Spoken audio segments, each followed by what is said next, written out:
तीसरे चरण के लिए आज थम जाएगा प्रचार। थर्ड फेज में 11 राज्यों की 93 सीटों पर 7 मई को होगा मतदान। तीसरे फेज में गुजरात की सभी 25, कर्नाटक की 14, महाराष्ट्र की 11, एमपी की 9 और यूपी की 10 लोकसभा सीटों पर होगी वोटिंग। तीसरे चरण में छत्तीसगढ़ की 7, बिहार की 5, असम पश्चिम बंगाल की 4, गोवा की 2 सीट पर होगा मतदान। पीएम मोदी की आज ताबड़तोड़ रैली, इटावा और लखीमपुर खीरी में करेंगे जनसभा। शाम 7 बजे अयोध्या में रामलला के दर्शन के बाद करेंगे रोड शो। अमित शाह का आज आंध्र प्रदेश और तेलंगाना दौरा। आंध्र प्रदेश के हिंदूपुर में करेंगे रैली, तेलंगाना में 3 सभा को करेंगे संबोधित। जेपी नड्डा छत्तीसगढ़ में करेंगे चुनावी सभा। दोपहर 1 बजे सूरजपुर में बीजेपी प्रत्याशी के लिए मांगेंगे वोट। जेपी नड्डा ओडिशा विधानसभा चुनाव के लिए पार्टी का घोषणा पत्र करेंगे जारी। दोपहर 3:30 बजे है कार्यक्रम। राहुल गांधी आज तेलंगाना में भरेंगे हुंकार। आदिलाबाद और जोगलांबा में जनसभा को संबोधित करेंगे। कांग्रेस अध्यक्ष मल्लिकार्जुन खड़गे का आज पश्चिम बंगाल दौरा। मालदा दक्षिण लोकसभा सीट को साधने में कोशिश करेंगे। सुनीता केजरीवाल आज दक्षिणी दिल्ली में करेंगी प्रचार। आप प्रत्याशी के समर्थन में शाम 5:30 बजे रोड शो करेंगे। पंजाब के सीएम भगवंत मान आज मोहाली में करेंगे road show. Anandpur Sahib seat से प्रत्याशी मलविंदर कंग के लिए झोंकेंगे ताकत। दिल्ली में आम आदमी पार्टी ने किया वॉकथॉन का आयोजन। संजय सिंह समेत पार्टी के कई नेता हो रहे शामिल।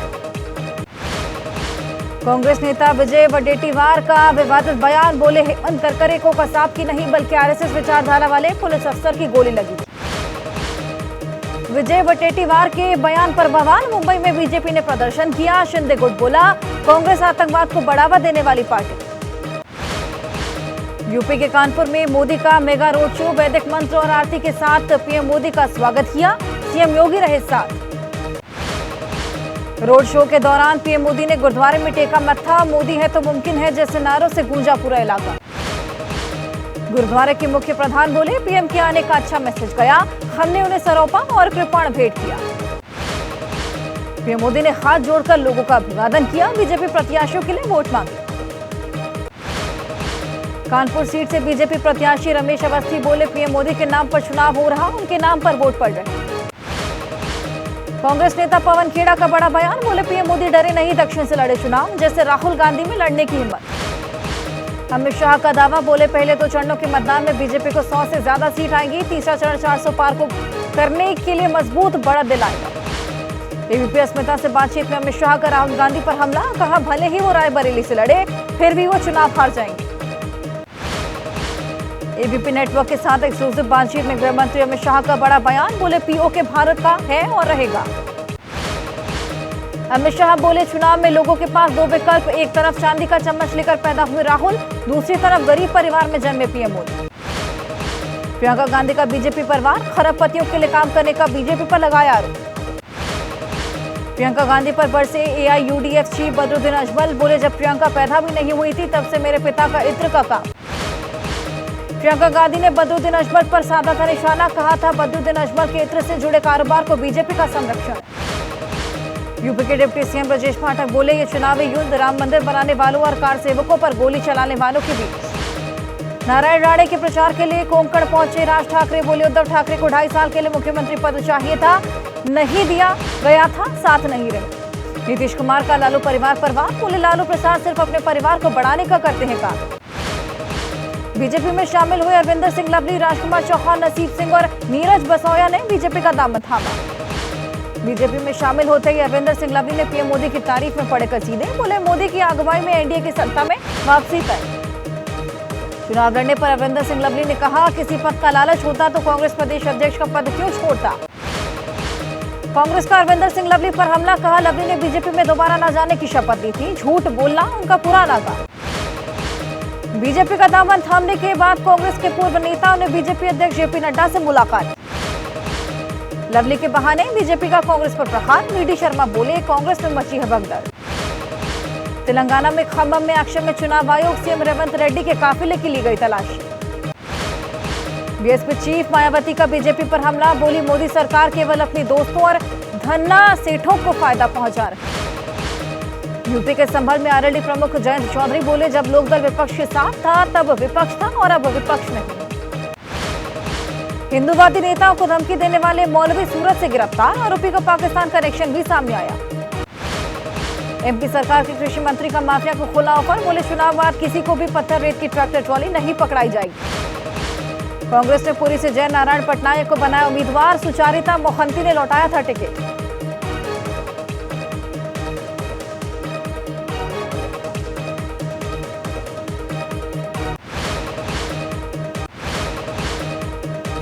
गुना के आदिवासी आबादी वाले इलाके में पहुंचे ज्योतिरादित्य सिंधिया के बेटे महाआर्यमन, आदिवासी परिवार के साथ बनाया खाना। जेडीएस विधायक एचडी रेवन्ना पर कानून का कसा शिकंजा, एसआईटी ने गिरफ्तार किया, कोर्ट से अग्रिम जमानत याचिका भी खारिज हुई। जेडीएस नेता एचडी रेवन्ना के खिलाफ अपहरण का मामला दर्ज हुआ था, एसआईटी की टीम ने अरेस्ट किया। बेंगलुरु के सीआईडी दफ्तर से एम्बुलेंस में सवार होकर अस्पताल पहुंचे एचडी रेवन्ना, मेडिकल परीक्षण के बाद पूछताछ हुई। एचडी रेवन्ना पर एक्शन के बाद कांग्रेस अध्यक्ष खड़गे बोले, एसआईटी कर रही जांच, जो भी गलती करता है उस पर कार्रवाई जरूर होनी चाहिए। कर्नाटक के सीएम सिद्धरामैया ने एचडी रेवन्ना की गिरफ्तारी पर कहा, कानून कर रहा अपना काम। जेडीएस नेता एचडी रेवन्ना पर कर्नाटक के उप मुख्यमंत्री डीके शिवकुमार ने कहा, कानून करेगा अपना काम, निष्पक्ष जांच होगी। कांग्रेस नेता अलका लांबा ने कहा, कथित सेक्स स्कैंडल मामले में एचडी रेवन्ना पर कानूनी कार्रवाई हुई, पीएम कब तोड़ेंगे चुप्पी। यौन शोषण के आरोप में फरार चल रहे जेडीएस नेता प्रज्वल रेवन्ना के खिलाफ ब्लू कॉर्नर नोटिस जारी करने की तैयारी। बीजेपी नेता गंगाधर कायल ने सीबीआई को पत्र लिखकर टीएमसी पर साजिश रचने का आरोप लगाया, कहा एआई तकनीक से मेरे चेहरे और आवाज का इस्तेमाल किया। टीएमसी के वीडियो पर शुभेंदु अधिकारी ने उठाए सवाल, कहा गलत इरादे से बनाई गई वीडियो, अभिषेक बनर्जी के खिलाफ करेंगे शिकायत। टीएमसी ने वीडियो जारी कर बीजेपी पर लगाए गंभीर आरोप, टीएमसी का दावा, शुभेंदु अधिकारी ने संदेश खाली साजिश रची।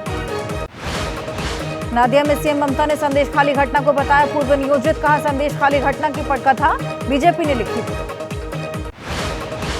टीएमसी नेता अभिषेक बनर्जी ने संदेश खाली की घटना को बताया मनगढ़ंत, कहा राजनीति के लिए कितना गिर सकती है बीजेपी।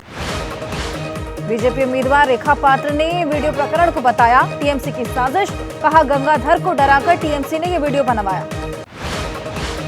बीजेपी उम्मीदवार अग्निमित्रा पॉल ने कहा संदेश खाली मुद्दे पर मुश्किल में है ममता बनर्जी, खुद को और पार्टी को बचाने के लिए रची साजिश। संदेश खाली से शिकायतकर्ता महिला को सीबीआई ने बशीरहाट कोर्ट में किया पेश, टीएमसी ने एक्सपोजिंग वीडियो जारी किया। मोकामा के पूर्व विधायक अनंत सिंह जेल से रिहा, 15 दिन की मिली पैरोल, जेडीयू के ललन सिंह की राह करेंगे आसान, 13 मई को मुंगेर में वोटिंग। पुलिस की क्लोजर रिपोर्ट पर रोहित वेमुला की मां ने उठाए सवाल, सीएम रेवंत रेड्डी से की मुलाकात। पंजाब के पटियाला में बीजेपी प्रत्याशी परनीत कौर के चुनावी कार्यक्रम में किसान की मौत, कार्यक्रम का विरोध करने गए थे किसान। जम्मू कश्मीर के पुंछ में वायुसेना के काफिले पर आतंकी हमला, एक जवान शहीद, एक की हालत गंभीर, 3 घायल, एयरलिफ्ट कर लाया गया उधमपुर। आतंकी हमले के बाद पुंछ में सुरनकोट में सुरक्षा व्यवस्था कड़ी, इलाके में सुरक्षा बलों का सर्च ऑपरेशन और कॉम्बिंग ऑपरेशन जारी। कल शाम 6:15 पर सुरनकोट इलाके में शाह सितार के पास वायुसेना के काफिले पर आतंकियों ने फायरिंग की थी। सनाई टॉप से वापस लौट रहे थे वायुसेना के जवान। राहुल गांधी ने एक्स पर लिखा, कायराना और दुस्साहसी आतंकी हमला बहुत ही शर्मनाक और दुखद, शहीद जवान को विनम्र श्रद्धांजलि। प्रियंका गांधी ने आतंकी हमले को बताया बेहद दुर्भाग्यपूर्ण, शर्मनाक और कायराना, कहा सभ्य समाज में हिंसा और आतंक की कोई जगह नहीं। नेशनल टेस्टिंग एजेंसी की ओर से आयोजित मेडिकल प्रवेश परीक्षा आज दोपहर 2 बजे से नीट यूजी परीक्षा, 24 लाख से अधिक छात्र शामिल होंगे। अनंतनाग में सेना का वाहन खाई में गिरा, हादसे में एक सैनिक की मौत, 9 घायल, घायलों को तुरंत अस्पताल में भर्ती करवाया। पेटीएम के टॉप मैनेजमेंट में फेरबदल, सीईओ भावेश गुप्ता ने इस्तीफा दिया, राकेश सिंह को पेटीएम मनी का मुख्य कार्यकारी अधिकारी बनाया गया। एबीपी न्यूज पर कीजिए अमरनाथ के शिवलिंग के सबसे पहले दर्शन, अमरनाथ यात्रा में शुरू होने में करीब 2 महीने का वक्त, रास्तों से बर्फ हटाने का काम जारी। देहरादून में बड़ा हादसा, मसूरी के पास गहरी खाई में गिरी कार, हादसे में 5 लोगों की दर्दनाक मौत, 2 लोग घायल। सलमान खान के घर फायरिंग करने का मामला, परिजनों ने लिया आरोपी अनुज थापन का शव, कहा सलमान खान के खिलाफ दर्ज कराएंगे मामला। सलमान खान के घर पर फायरिंग करने में मामले में आरोपियों ने खुलासा किया, गरीबों को गुमराह कर भर्ती करते हैं लॉरेंस बिश्नोई की गैंग।